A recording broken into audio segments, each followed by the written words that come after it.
Yesu ashimwe cyane. Nitwa Pastor Paul Gasigi, nyobora itorero rya Assemblies of God, aho twita mu rwa Yesu hano mu mujyi wa Huye, riherereye munsi y'isoko rya Huye na Assemblies of God. Ndagusuje rero wowe uri kunkurikira, usuje bere data dusengana mu rwo rusengero, abayobozi b'amatsinda mwese ndabasuhuje, abakristo mwese ndabasuhuje, n'abahasengeye n'abigeze kuhasengera, nawe wigeze kuhasengera, nawe wahakirijwe, nawe wahasuye, mwese ndabasuhuje mu izina rya Yesu. Nsuje abatuye i Kigali, ba Heroine, ba Promesse David, ba Adolphe Murego n'abapasiteri bagenzi banjye, mwese ndabashuje mu izina rya Yesu. Imana ibaho umugisha. Imana rero yashyize ku mutima ijambo ryerekeranye no gutakira Uwiteka. Mbese kuki ugomba gutakira Uwiteka, cyangwa kuki tugomba gutakira Uwiteka? Mu buryo busanzwe, iyo umuntu atatse, haba nijoro cyangwa ku manywa, abantu bareka ibyo bari barimo bakamutabara. Rero nuko biba bimeze nyine, utatse aratabarwa. Hanyuma kandi uzibuke neza, umwana ashobora kubaza ikintu uri umubyeyi, noneho rero cyangwa se yakubwira ngo umuhe iki n'iki, ukabuti buretse ndahuze reka ndaza kuza gusubiza no kukiguha. Ariko iyo atatse akavuza induru ati nka, icyo gihe urabireka byose ukaza wirukanka ukamutabara. Ukuri kuri mu butumwa ndibuze kukubwira rero, nuko ugomba gutakira Uwiteka Imana Data, kuko nawe atazareka kugutabara, ntazareka kugutabara mu gihe umutakiye. Kandi intego y'ubu butumwa nuko gusaba, nukukubwira ngo utakire Uwiteka, kuko araza kugutabara mu ndwara, agutabara mu bibazo, agutabara mu myenda ufite, agutabara mu ndwara ufite zidakira, agutabara mu bibazo ufite bikomeye, agutabara mu bakurenganya, aragutabara mu bintu bitandukanye, aragutabara. Umutabazi Uwiteka arashaka kumutabaza, kuko buriya impamvu abasaba bene ibyo ngibyo byose nuko yakuremye mu ishusho yiwe, ategereje ko ubusabane bwawe nawe buzahoraho. Iyo rero umutaye, ukamureka, ukamwihorera, cyangwa ukirengagiza amabwiriza n'amategeko ye, ibyo nyine biba bikomeye.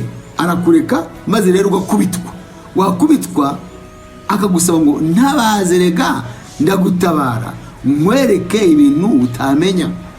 Rero reka tubaze Bibiliya, ni gute ushobora gutabaza Uwiteka? Ndashaka gusobanurira. Tugomba gutakira Imana, ukamutakira. Mbese muri makeya, ni gute wamutakira? Ugomba gutakira Imana, kuko nutaka Uwiteka aragutabara, kandi aguhishurire amabanga atangaje utaruzi. Ubu niho ndagusobanurira kuki ugomba gutakira Imana. Ijambo ry'Uwiteka ryaje kuri Yeremiya ubwa kabiri, ngo agikingiranye mu gikari cy'inzu y'imbohe, riti uku niko Uwiteka Nyiringabo avuga, ari we ugira icyo akora, ari we ukirema akagikomeza, Uwiteka niryo zina rye. Aravuga ngo ntabaza ndagutabara, nkwereke ibikomeye utabona ndetse utanamenya. Ariko rero nzabazanira kumera neza n'agakiza, kandi mbakize, ndetse nzabayishurira amahoro n'ukuri bisesekaye. Ahangaha byanditse muri Yeremiya 33 uhereye ku murongo wa mbere ukageza ku wa 4. Aya magambo by'ukuri Yeremiya yahanuye ari muri prison, ari mu nzu y'imbohe, kubera bari bamufunze kubera ivuga butumwa. Yari yavuze ubutumwa kandi avuga ubutumwa bwo kwihana. Noneho rero igihe avuga ubutumwa bwo kwihana, abantu Abisirayeli ntabwo bashakaga kumva avuga ibyo kwihana, kuko bari barasimbuje Imana ibigirwamana, bari barashimbuje Imana ibyaha byabo, biyemera birata, batashaka kwihana. Imana reka abwira Yeremiya ngo baburire, kuko ntibashobora gusobanukirwa ibibategereje imbere, ntabwo bamenya ibintu bibategereje imbere, kuko Babuloni yenda kuzaza kubakubita, bakabicira abagore, bakabicira abana, bakabatwara imbohe, bakabagirira nabi. Imana babo ntabwo bazi ubwoko, ntabwo bazi ibibategereje imbere. Babwire, bahanurire. Nubwo rero ari mu nzu y'imbohe yabahanuriye, nyamara Abisirayeli ntibashaka kubyumva, ahubwo baravuga ngo Yeremiya ari wadukurira ibibazo avuga iby'Imana, n'abagumye muri prison kuko bari bafite ubwoba. Maze akababwira ko nibanga kwihana, bakanga kwihana, bazarimburwa na Babuloni. Maze akabagira inama yo gutabaza, nabo bakanga. Nyamara by'ukuri ntabwo bari bazi rubategereje ruri imbere. Nuko Uwiteka yongera kubwira Yeremiya ngo ababwire cyane batabaza Uwiteka ko bikomeye. Mu zindi Bibiliya zitari Ikinyarwanda, uyu murongo wa 3 uravuga ngo mbaza, ndakubwira amabanga akomeye utazi, udasobanukiwe ku byerekeye ibiri imbere byenda kuza. New Living Translation Bible niyo isobanura gutyo, iravuga ngo mbaza, ndakubwira amabanga akomeye utazi, udasobanukiwe ku byerekeye ibiri imbere byenda kuza. Hari izindi Bibiliya z'Icyongereza zo zivuga ngo mpamagara ndaza kugusubiza, kandi ndakubwira ibintu bikomeye utazabona mu bushakashatsi kandi udasobanukiwe. Ngo mpamagara ndaza kugusubiza, kandi ndakubwira ibintu bikomeye utazigera ubona mu bushakashatsi, kandi ibyo bintu ukeneye kubimenya kuko udabisobanukiwe. Ariko mbere ku murongo wa 2 aho mu gice cya 33, Imana aribwiye Yeremiya, iramwisobanurira kugira ngo Yeremiya yumva neza uwo bavugana. Iramubwira ngo nige ugira icyo nkora nkakirema kandi nkagikomeza. Ngo nige ugira icyo nkora nkakirema kandi nkagisohoza. Mu yandi magambo, ni jyewe utavuguruzwa, ni jye waremye isi n'ijuru, ni jye washyizeho ibigaragara bifatika, ibigaragara n'ibitagaragara. Ni jye wagira icyo nkora kikagumaho ntikinyeganyezwe. Ni jyewe wagira icyo nkora nkakirema nkagikomeza. Ubibabwira kuki Imana rero yavuze ayo magambo? Imana yari iriho by'ukuri isunika abantu ngo bayitabaze, ibasobanurire ibyo batabona mu bushakashatsi, ibyo batarasa bakoresheje imbunda, machine gun cyangwa se n'izindi. Ibyo batarasa, ibyo batamenya, ibyo badasobanukiwe impamvu yabizanye n'impamvu yabiteye, ibyo abantu bari kumva ariko ntibabimenye kuko Uwiteka warabizi, ariko ngo bayitabaze ibasobanurire, kuko yo ariyo yonyine ibimenya, ariyo yabihishura, ariyo yabikora. Irababwira Yeremiya ngo babwire ngo bantabaze, ndabatabara kandi mbahishure n'impamvu zose bazisobanukirwe. Nicyo yababwiye. nicyo wumva, nicyo yababwiye. Niyo mpamvu mwene data, mushiki wanjye uri kunyumva, muri iki gihe abantu bacanganyikiwe, batazi icyo bakora kuri coronavirus, batazi icyo bakora kuri iyi coronavirus iri kwica abantu. Tekereza nka USA yonyine kuba yarayipfushije abantu bagera ku 13, abandi bantu bagera ku 30 bakaba bari bapfushije abantu 1,300. Tekereza abantu 1,300 baraye bapfuye, hakaba bahanduye abantu bagera ku 33. Ubwo se urumva n'ahandi abantu ntibazi icyo bari gukora. Ariko umva ijambo uko rivuze ngo ntabaza. Muri ibi bihe abantu batazi icyo bakora, haguruka dutabaza Imana.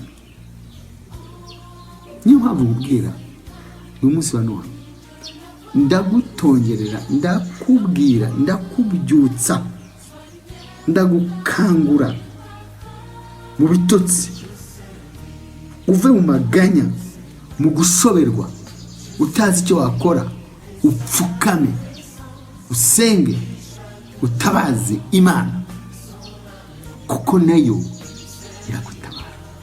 Nicyo cyonyine gusa usabwa, kuko ntiyigeze ifunga ijisho cyangwa ifunge ugutwi kuyitabaje.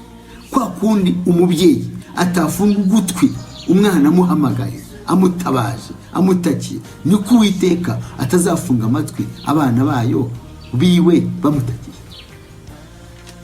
Ikindi tubona hano muri iri jambo Imana yaduhaye, tugomba gutabaza Uwiteka kuko ari bwemere kutubabarira ibyaha, akaduha amahoro asesekaye, akatubabarira ibyaha bisa n'ubugome abantu bakoze bayigomera. Harako mu 6:8 niko havuga yuko azababarira abantu ibyaha ndetse n'ibyo bakoze bisa n'ubugome. By'ukuri Isirayeli yari yarakoze ibyaha bimeze nko gushotora Imana, nko kuyigomera. Bari barasenze ibigirwamana, bari barazamuye ubwirasi, bavuga ko aribo bishoboreye, ko aribo bashobora.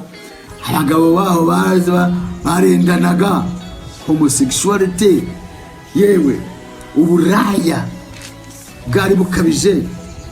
Ariko rero sintekereza ko ubarusha ab'iki gihe cyo muri 2020. Kuko ab'iki gihe bo uretse gusambana gusa na homosexuality, abagabo basigaye bihindura abagore, akitera igitsina cy'umugore ari umugabo, ibyari biri muri bo bakabiranduramo, kandi ibyo bitsina bamuteye bakabisambanisha n'abagabo bagenzi be. Ibyo rero ni agahomamunwa.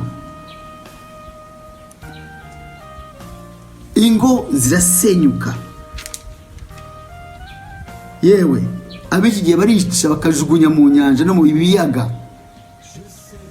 Ab'iki gihe baranywa ibiyobyabwenge babihinduye nk'amazi, nk'ibyo kurya byabo bya buri munsi, babigize isoko y'ubukire n'amafaranga menshi cyane, kandi abatari bakwiye kubyinjiramo kubirinda bakaba aribo babicuruza. Ab'iki gihe bariba, bararoga. Ab'iki gihe ntago bagitinya Imana, ntago bagitinya n'itorero ry'Imana, nta nubwo bagitinya urusengero rw'Imana, ahubwo birirwa batuka urusengero, bagatuka ibyo batazi. Abapasiteri bakabatuka, bagatuka, yewe n'abiswe abakozi b'Imana bayikoze mu jisho, bakavuga ngo n'abisikuro, n'abajura, n'abanyoni, n'iki. Abo kubahwa barabasuzugura, bakabafata uko batari. Nubwo nyamara harimo abiyita abakozi b'Imana, ibyo ntabwo byari bikwiriye kuzamura agasuzuguro basuzugura Imana. Nyamara nubwo harimo abiyita abakozi b'Imana, nyamara atari bo, abo bahozeho kera, na Yesu yagambaniwe n'umubitsi we ari we Yuda Iskariyoti, ariko ibyo ni byatumye bamusuzugura. Rero ab'iki gihe bakoze ibiteye isoni nabyo, ariko Imana nabo irababwira ngo nibatabaze, nibatakira Imana. Ku murongo wa 8 iravuga ngo nibantakira ngo nzabeza mbakureho ibibi byabo byose bancumuyeho, ngo kandi nzababarira ibicumuro byabo byose, ibyo bancumuyeho n'ibyo bakoze bangomera. Niko ku murongo wa 8 havuga ngo, akavuga ati nzabazanira kumera neza n'agakiza kandi mbakize, ndetse nzabahishurira amahoro n'ukuri bisesekaye, ku buryo isi yose izabimenya. Aho ni ku murongo wa 6. Naho ku murongo wa 9 ho haravuga ngo nzabagirira ineza, ngo bizatuma amahanga abatinya. Mwene data Munyarwanda, mwene data Mukristo, haguruka dutakira Uwiteka, kuko Uwiteka igihugu cyacu azatuma gitinywa, cyubahwe n'amahanga. Niko ijambo ry'Imana rikugezeho rivuga. Yewe Rwanda, ubaha Uwiteka. Yewe Rwanda, ibanga no gutakira Imana, Uwiteka azakuzamura. Niko avuze mu ijambo rye, kandi ko ntaga abeshya. Mwidatera mushiki wanjye, takira Uwiteka, wihanire n'abacu, kuko Uwiteka yavuze ko ari butubabarire, agaha ubugingo buhoraho abizeye, kandi agahishura amahoro asesekaye, kandi ko ari bukize abantu. Hangane rero uzege nawe dutakire Uwiteka. Reka abashaka ubusabane nawe, ushaka ubusabane ntabwo yakwemera ko umutama kureke, ariko ikiri inyuma y'ibyo byose nuko aguha ubugingo buhoraho. None se wakwanga ubugingo buhoraho ngo urimbuke? Kubera iki ugomba kurimbuka? Ko gukizwa nta kiguzi, ko kwemera Imana nta kiguzi, ko ari ubuntu. Se nubwo bwaba ikiguzi ukaba ugifite ntiwagitanga, ariko emera Uwiteka. Ikindi tugomba gutakira Uwiteka, kuko Uwiteka yiteguye kuzamura amatungo n'umutungo byacu kurusha mbere. Ibyo mvuga ni ijambo ry'Imana. Iyo usomye umurongo wa 10 aho ngaho ku gice cya 33 kugeza kuri 13 aho B, arabisobanura neza. Kubera kwihana no gutakira Uwiteka, arongera akagarura inka n'intama mu biraro, yewe n'abazibara akabagarura, umutungo watakaje akawugarura. Ekonomi yaguye izongera izamuke, abantu bazongera amashimwe yabo mu nzu y'Uwiteka. Kuramya no guhimbaza bizongera gukorwa, yewe amahoro n'iterambere risesuye bizongera ribeho. Niko Uwiteka yabwiye Abisirayeli, kandi Uwiteka yabivuze niko nawe akubwira uyu munsi wa none. Rero ndagutongera mu maso y'Imana no mu maso ya Kristo Yesu umutahiza w'intama, ngo uhaguruke dusenge, uhaguruke dutakire Uwiteka, tumusenge, dutakire Uwiteka. Ntabaza, ndagutabara, nkwereke ibikomeye udasobanukiwe, ibyo abashakashatsi batasobanukirwa, mpamagara mbigusobanurire kandi ngukize. Muri make ugomba gutakira Imana, ko nutaka aragutabara, aguhishurira amabanga akomeye utaruzi yo mu bihe biri imbere byenda kuzaza. Erega gutakira Imana kuko arakubabarira ibyaha wakoze nkana, ubigendereye n'ibyagutunguye, yewe n'ibindi wakoze bisa n'ubugome, byuzuye ibicumuro n'uburyarya bwose.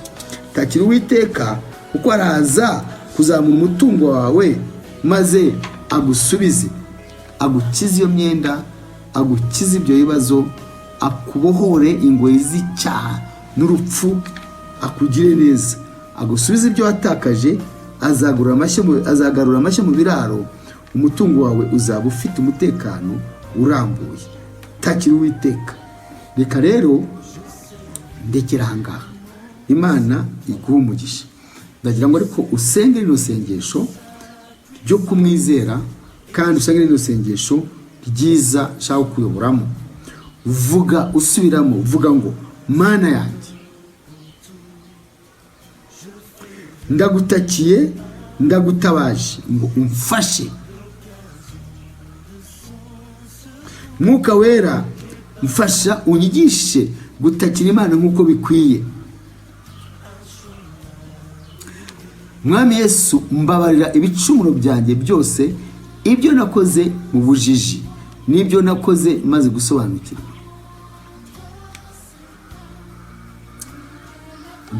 Ndaguhaye ubugingo bwanjye, umbabarire ibyaha byanjye byose, amazina yanjye uyanagure mu gitabo cy'urupfu, uyandike mu gitabo cy'ubugingo. Kuva uyu munsi ndakijijwe, kuva uyu munsi ndihana, mu izina rya Yesu, amen. Reka gusengere. Mwami Yesu, sengeye uyu mwene data umaze kukwizera kandi umaze kwihana, ngo umubabare ibicumuro bye kandi umuhe imbaraga zo gutakira, kugira ngo umuhereze aya masezerano kuko umaze kuyasezeranya mu iri jambo. Ndagushimiye ko ubikoze mu izina rya Yesu, amen. Reka nguhe iri tangazo, kuko ijambo ry'Imana rimaze kuryumva kwigomba no gushyira mu bikorwa. Kuva ejo bundi kwa mbere ku itariki 6 kugeza kwa gatanu ku itariki 10 twateguye amasengesho, ariko aya masengesho akazakorerwa mu ngo, nta bandi bantu hamagaye keretse abo umuryango wawe musanzwe mubana muri urwo rugo. Ariko ku buryo byibura uzajya ufata amasaha 2 ugataka. Abantu batoranijwe, bavuga butumwa batoranijwe, twashyizeho bazajya gukoresha ijambo ry'Imana kuri WhatsApp, cyangwa se abandi twashyizeho bazohereza amajambo ry'Imana kuri za message ku bantu badafite WhatsApp ariko dutakira Imana. Nawe unyumva, ifatanye natwe, tuzatakira Uwiteka, tuzabohereza ibyifuzo byo gusengera, ariko icy'ingenzi kirimo kwirukana iki cyorezo cya coronavirus no gusabira igihugu cyacu kugira ngo gikomeze kirindwe, kuko Imana yatugiriye neza, ikomeje kuturinda kandi izakomeza kuturinda no gusenya igihugu cyane cyane cyacu. Koko udakunda igihugu, nababwiye ko ameze nk'utema ishami yicayeho. Iyo utema ishami yicayeho uramanuka ukikubita hasi. Rero nifatanye natwe. Ariko muri ibyo byose ndaguha ubutumwa busanzwe buvugwa, uvuga ngo guma mu rugo. Nawe usubize iyi ntero ya guma mu rugo, uvuga ngo ngumye mu rugo. Imana iguha umugisha kandi ikugirire neza, ikunezeze muri byose, mu izina rya Yesu, amena.